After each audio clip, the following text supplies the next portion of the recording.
people who work in the industry, water industry, they say there's a line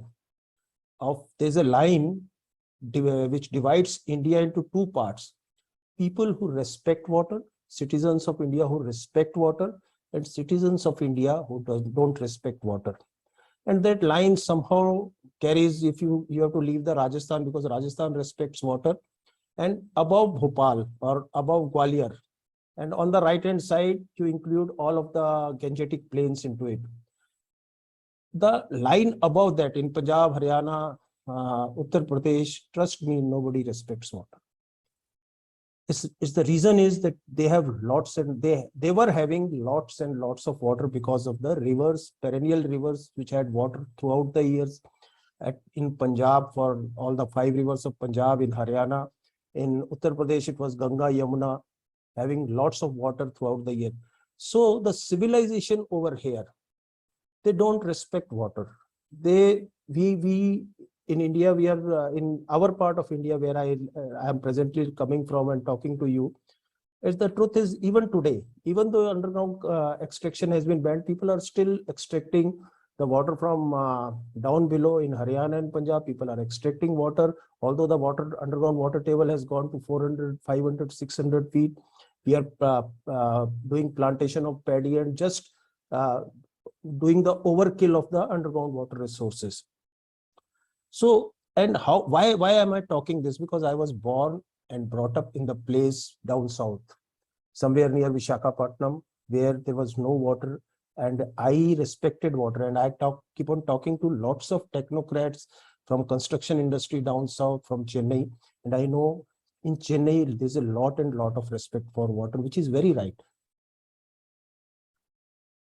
In North India, as I was telling you, they have banned 2010, they banned underground extraction of water. So there was, they said in 2010, we were losing water in Noida, that's just closer to Delhi, on the outskirts of Delhi, where lots of real estate construction is happening. And there's a satellite town, part of National Capital Region, as we call it, NCR. So there was a lot of construction happening in Noida, Gurgaon. And we were losing, and it's right on the bank of River Jamuna. And we were losing water in 2012 close to 4 meters per year. And it came down to a day when Noida authority said, why should we be constructing more houses if you don't have water to give the water to them? And there was a question coming, if you are banning underground water, where is the water for construction? National Green Tribunal banned underground water extraction for construction. At the same time, we know that 60% of India is yet to be constructed. Only 40% or 45% we have constructed, 55% construction has to happen. And lots of construction is happening under Pradhan Mantri Awas Yojana, rural and urban, for the people who really need houses.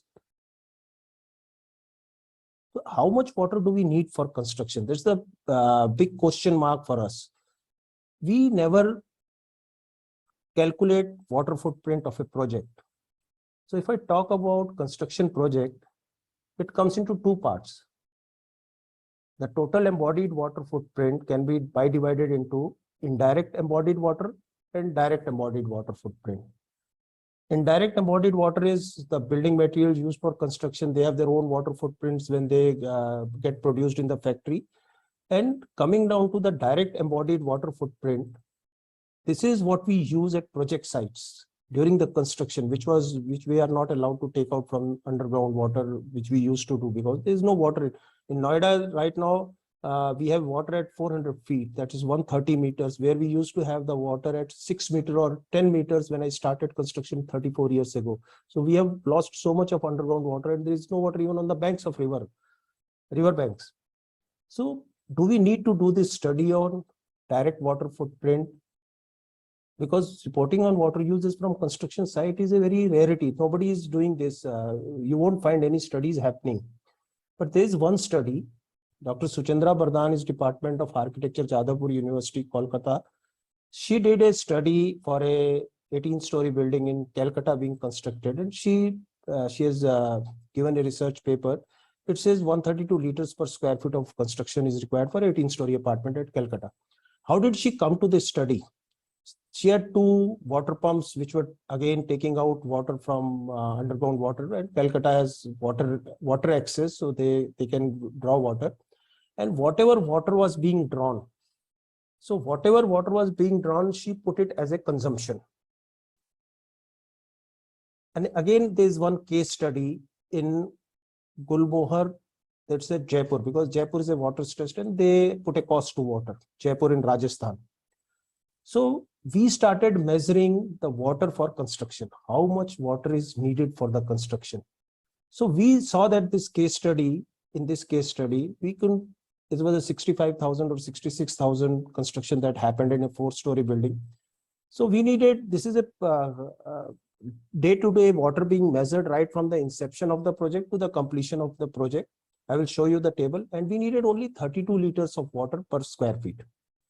Why is there is a difference in between when somebody, a lady puts a research paper of 132 liter? So we did few studies in a multi-story buildings also. In multi-story building only, we need only 60 to 70 liters of water. Anyone who is more interested into getting to this data, we can share this data. Me or Vishakha both have this data with us. We can share this data. We need only 50 to 60 liters of water per square feet of water. If we treat water as a cement, we know all the processes and where all the water is needed. The water at a project site is needed for drinking water for staff and workers, construction water for construction, and there are many trades that are happening at site. So we know how much water is needed as a water cement ratio and how much water is needed for curing. We need to do 7 days curing. We do the curing. And when I was doing these studies around 2015-16, and because I am part of Indian Green Building Council, I shared these studies with few of my Chennai friends. They said, yes, we also take the water as a because the cost involved to water, they buy water at 40 paisa a liter.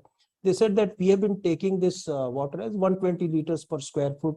We take it in our estimation that we will be needing 120 liters per square foot. But when I talk to them about the wastages of water happening, now they started working backwards on water. How much water is technically needed? Like, because cement comes at a price of 350 rupees a bag. So we put more onto the cement, but nobody was talking about wastages of water happening. So they can also see that they can save at least 30 to 40% of water just by being frugal or treating water as a blue gold, as we call the water as a blue gold. So these are the few of the things. So at a project site, if we see something similar, this is a photograph of project site from Uttar Pradesh.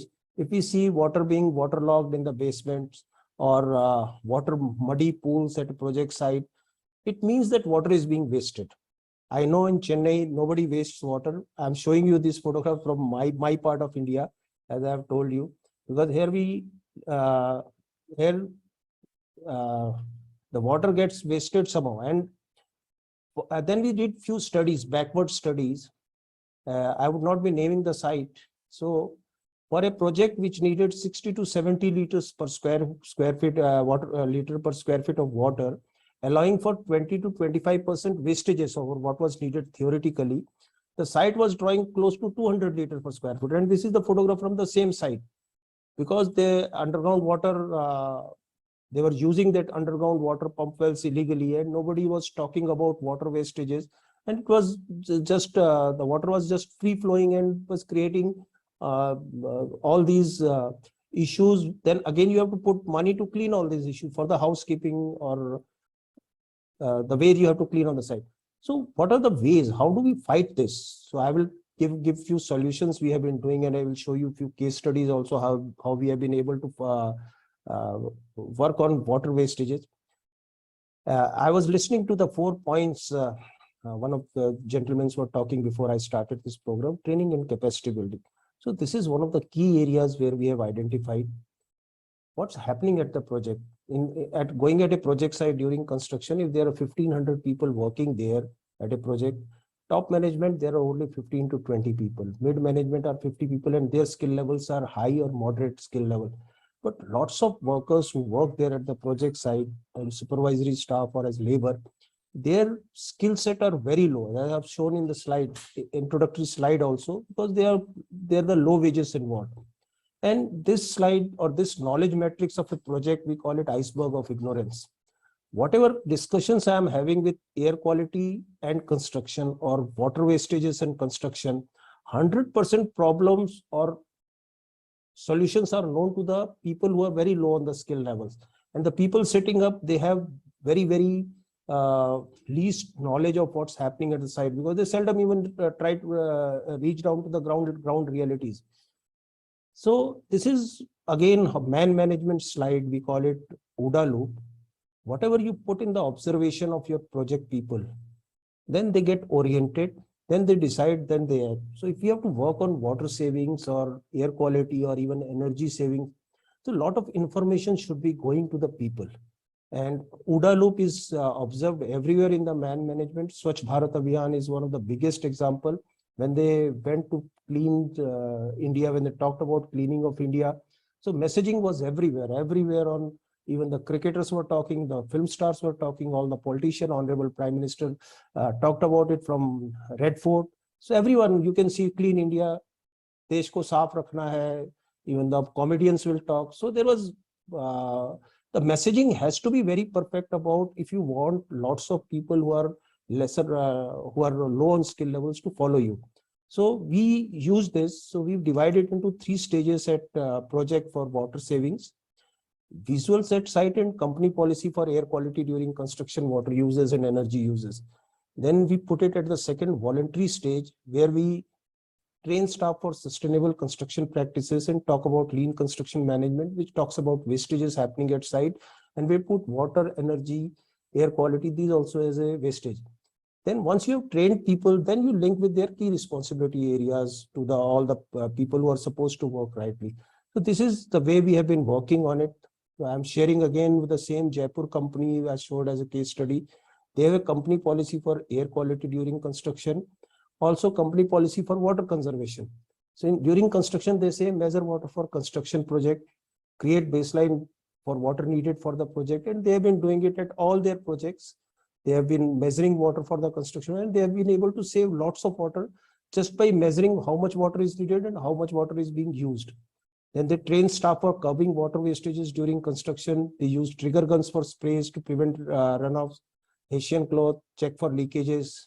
Even after commissioning, as I was telling about, as I had talked in the beginning about the performance of a building or performance stage, is completing the cycle of engineering. So after commissioning of project also, they try to see where, how much water was, the project was designed to be for 95 liters LPCD, and why the project is not performing to the things.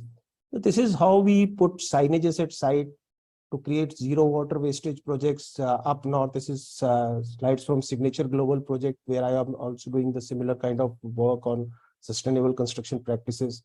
This is wrong way of curing. It happens in our part of the world. I know it doesn't happen in Chennai because you are short of water. And this is the right way of curing with these garden hoses. And trust me, this garden hose comes only for 550 bucks. So having at site 10 of these can save lots and lots of water.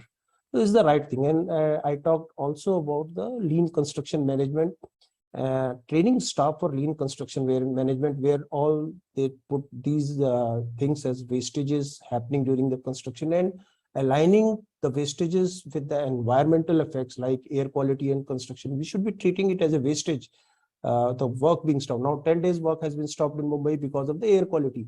But they should be treated as a wastage for a construction project, and all the losses happening during those 10 days of idling, they should be treated as a wastage. The project was working rightly, doing clean construction, had monitors which showed that it's not contributing to particulate matter during construction. It can be shown.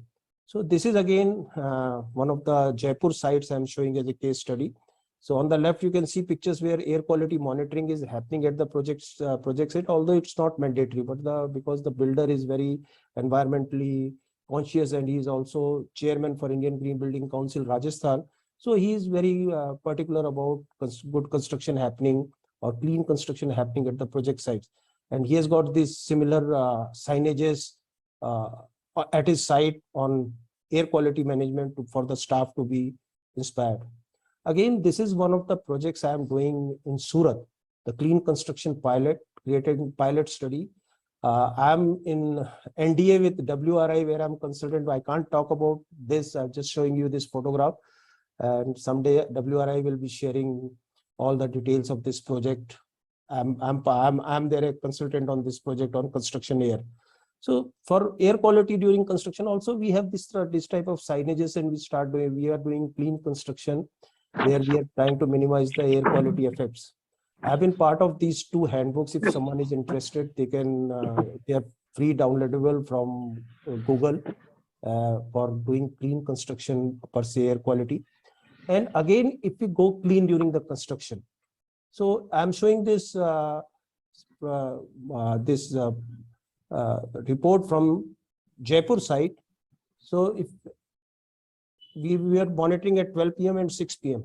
This Polcom, what's written over here, this is Police Commissionerate where the CPCB data was there, and at our site, so there was no big difference happening or no big PM 2.5 or PM 10 difference happening at the site during the days, because the processes that are happening at construction site don't always generate particulate matter. Thank you.